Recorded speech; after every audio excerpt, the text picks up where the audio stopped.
Kapag sinabi po ng Committee on Justice na hindi ground yan for impeachment, patay tayong bata ka. Pero huwag na ho tayo magpaka ano pa dito, magpakatanga dito, di ba? So, how do you break away or I am sorry, how baby. do you escape? You cannot break away from that. Di ba? The conundrum, the problem, the situation that you created.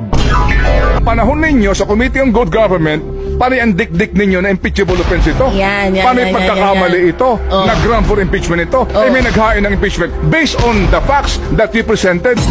Kung ako si Congresswoman Luistro, magpapaplansya pa ako ng buhok para pretty ako kung matuloy yung impeachment hearing. Pinag-usapan nila yung impeachment complaint ng fellowship parang, Mr. President, paano to? Paano tayo lulusot dito? Hindi pwedeng dito ituloy kasi kami naglabas ng mga ebidensya para naman kami susunugin niyo sa sarili naming mantika. Hindi kami papayag niyan. Di ba? Paano tayo lulusot dito? Paano yun? Natin to. Na everybody happy. Natin to magpa-special session ka na, Mr. President.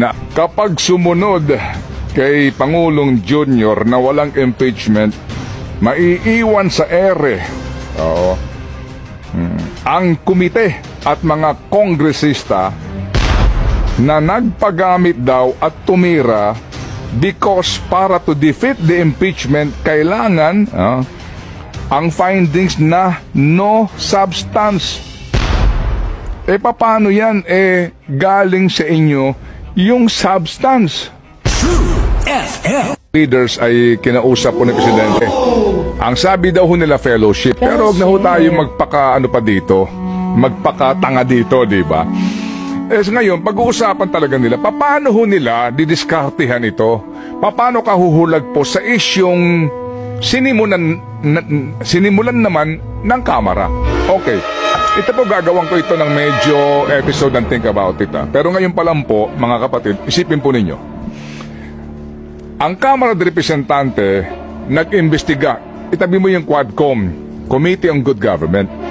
They investigated the Vice President tungkol po sa COA report. At ngayon mga kapatid, lumalalim ito ng lumalalim kasi po ang COA sinasabi na mga kapatid na meron nga silang mga nakita na mga deficiency o mga paglabag doon sa panuntunan. Although at the end of the day, hindi pa final yung committee report na yung pong findings ng COA kasi nga yung tempo'y appealable.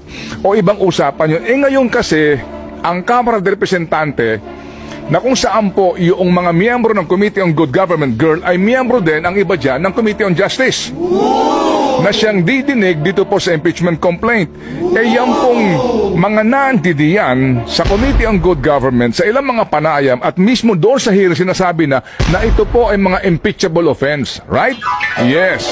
So ito hong mga ebidensyang ito, yung mga piatos na yan, yung mga hindi pagharap sa hearing na iyan, yung mga binabanggit po dito na sinasabing paggasta ng pera ho ng hindi ho maipaliwanag, etc. etc.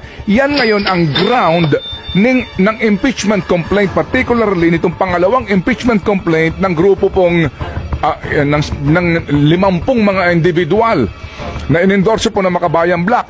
So kung yaang kanilang hawak po na sinasabi mga grounds na ito ay hango doon sa Committee on Good Government Investigation na sinasabi mismo ng kanilang chairman na grounds for impeachment at magkakaroon ka ngayon ng pagdinig sa Committee on Justice kapag sinabi po ng Committee on Justice na hindi ground yan for impeachment, patay tayong bata ka. Magpakatotoo po tayo dito. So parang, di ba, ngayon, paano mo didiskartehan yan? Kung ikaw si Congresswoman Luistro, na member ka rin ng Committee on Justice, ang iniharap dito mga kapatid na ebidensya po nitong mga nagreklamo, hango sa inyong investigasyon. Sasabihin mo ngayon na hindi ground ito for impeachment? Malabnaw ito na dahilan? You cannot say that. Hindi ba na-stop ka na doon during the hearing ng Committee on Good Government? So paano mo ngayon i-dispose ito? Paano mo ngayon didiskartehan ito na hindi kayo magmumukhang tanga? Diba na nung panahon ninyo sa Committee on Good Government, Paano ang dikdik ninyo na impeachable offense ito? Yan, Paano yung pagkakamali ito? Oh. Na-ground for impeachment ito? Oh. May naghain ng impeachment based on the facts that you presented. Kung ako si Congresswoman Luistro, magpapaplansya pa ako ng buhok para pretty ako kung matuloy yung impeachment hearing. Total, nagpabida na rin naman kayo dito sa mga hearing na ginawa ninyo nitong nakaraan sa komite. Ituto nyo na dito. Naku, makikita ng tao kung gaano kayo kagagaling humusga dyan. Hindi ba? Oh, di ba? Oo, Di ba, girl? kailangan ko ano yung sinabi nila dito sa komite nung dinidikdik nila ang DepEd, si VP Sara, ang ibang kawani ng OVP, makita natin. Sa Committee on Sa Justice. Committee on Justice. Di po ba? Yan po yun eh. So, how do you break away or... I am sorry, how do you baby. escape? You cannot Di break ba? away from that. Di ba? The conundrum, the problem, the situation that you created. So, Committee on Justice hearing at ang iniharap ng dalawang naggrupong ito ay ang pinagbasihan ay ang inyong ginawang hearing na sinasabi ninyo na, di ba? O, ang dami mong dapat ipaliwanag dito. Ganito na ito, mga pagkakamali nito. And then all of a sudden, you will decide unfavorably on the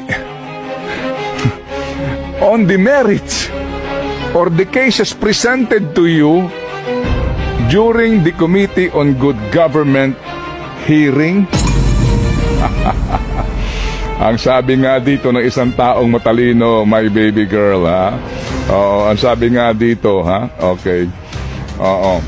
Kapag sumunod kay Pangulong Junior na walang impeachment, maiiwan sa ere. Oo.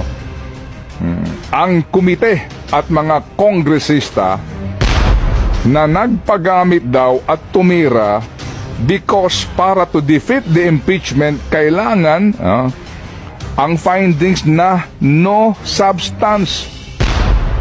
Paano yan? Galing sa inyo yung substance. At yan ay nanggagaling mismo sa isang matalinong tao na naandyan po sa batasan. Tayo dyan. So, pala yun. Pala nung usapan nila nung fellowship, sa kabilang banda yan, ha? Parang, anyway, kung pinag-usapan nila yung impeachment complaint ng fellowship, parang, Mr. President, paano to? paano tayo lulusot dito? Hindi pwedeng dito ituloy kasi kami naglabas ng mga ebidensya eh. Para naman kami susunugin niyo sa sarili naming mantika. Hindi kami papayag niyan. Di ba? Paano tayo lulusot dito? Paano yun? Natin to. Na everybody happy. Natin to magpa-special session ka na, Mr. President? Hindi, na everybody happy. And ano muna ang sabi ni Nino? Ni Ma'am Sara? Ay. Anong sabi niya? Kapatid. Kayo na ginagawa niyo, markado kayo. Eto na nga. Ano sabi niya? Ang sabi niya, markado kayong lahat kay VP Sara. Bakit Kala nyo, kahit magpapasko, mapapatawad niya kayo? Anong sabi? Anong sabi niya? Well, it's all up to you. Anong sabi niya? If you will be forgiving. Hindi lahat pare-pareho. There are some who can forgive quickly. May mga nagpapatawad ng mabilis. May mga nagpapatawad ng matagal. Pero naman, merong mga hindi nagpapatawad hanggang sa hukay. Ba? Yung sabi niya? Kanina, nasa balita natin. Ito lang naman ang sabi ng iba. Ano sabi ng iba? Sige. Ngayon, paano kayo kakalas dyan sa sitwasyon na yan?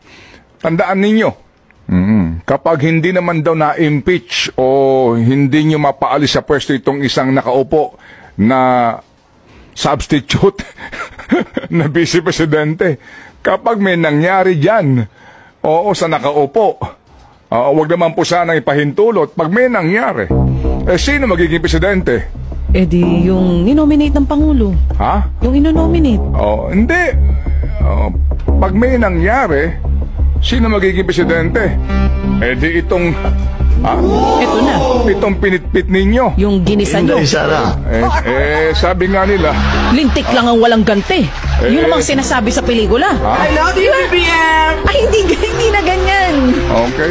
Lintik lang ang walang ganti.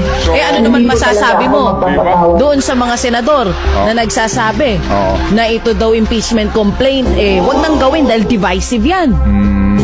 Hindi pa ba sila divided? Patagal naman na kayong divided Hindi na bale. Ano masasabi mo at alas 9:52 na.